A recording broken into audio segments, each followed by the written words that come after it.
ಎಲ್ರಿಗೂ ನಮಸ್ಕಾರ.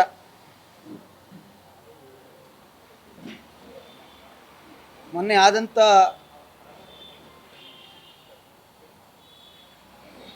ಅನಿರೀಕ್ಷಿತ ಘಟನೆಗೆ ಈ ಸಂದರ್ಭದಲ್ಲಿ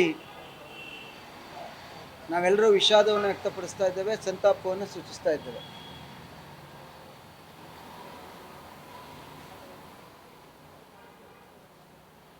ಹದಿನೆಂಟು ವರ್ಷಗಳ ನಂತರ ಏನು ಪಂದ್ಯಾವಳಿಯಲ್ಲಿ RCBನಲ್ಲಿ ಗೆದ್ರು ಅಂಥೇಳಿ ವಿಜಯೋತ್ಸವವನ್ನು ಆಚರಣೆಯನ್ನು ಮಾಡಿದ್ದೇವೆ. ಸ್ನೇಹಿತರೆ, ಇದು ಯಾರೂ ಕೂಡ ಉದ್ದೇಶಪೂರ್ವಕವಾಗಿ ಆಗಿರ್ತಕ್ಕಂಥ ಘಟನೆ ಅಲ್ಲ.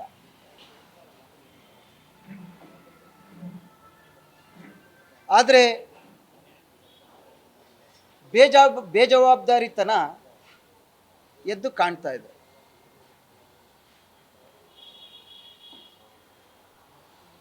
ಈ ಒಂದು ಪರಿಸ್ಥಿತಿನಲ್ಲಿ ರಾಜಕೀಯ ಕೆಸರಾಟ ಸರಿಯಲ್ಲ ಅಂತೇಳಿ ನಿನ್ನೆ ನಾವ್ಯಾರು ಚರ್ಚೆ ಮಾಡಿರಲಿಲ್ಲ.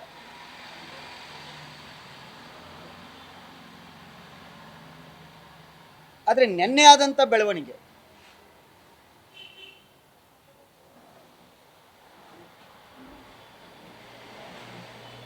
ಏನು ವಿಜಯೋತ್ಸವ ಆಗಿದೆ, ರಾತ್ರಿ 4 ಗಂಟೆ ತನಕ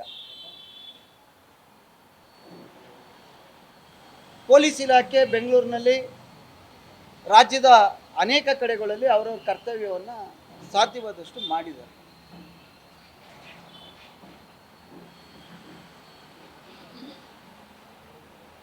ಮಾನ್ಯ ಮುಖ್ಯಮಂತ್ರಿಗಳು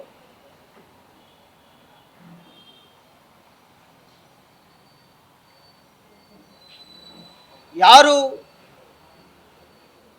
ಇನ್ನೂ ಕೂಡ ಜೀವನವನ್ನೇ ನೋಡದೇ ಇರ್ತಕ್ಕಂಥ ಒಬ್ಬರು 35-36 ವರ್ಷದವ್ರು ಬಿಟ್ಟರೆ ಇನ್ಯಾರು 25 ವರ್ಷ ದಾಟಿಲ್ಲ. ಅಮೂಲ್ಯವಾದಂಥ ಜೀವನವನ್ನು ಕಳ್ಕೊಂಡಿದ್ದಾರೆ. ಅವರ ಕುಟುಂಬಕ್ಕೆ ಏನಾಗಬೇಕು, ಏನೇ ಮಾಡಿದ್ರೂ ಕೂಡ ಹಾನಿಯನ್ನು ತುಂಬಿಕೊಡ್ಲಿಕ್ಕಾಗಲ್ಲ. ಆದರೆ ಅವ್ರಿಗೆ ಯಾರು ಆಧಾರ ಸ್ತಂಭ ಇದ್ದಾರೆ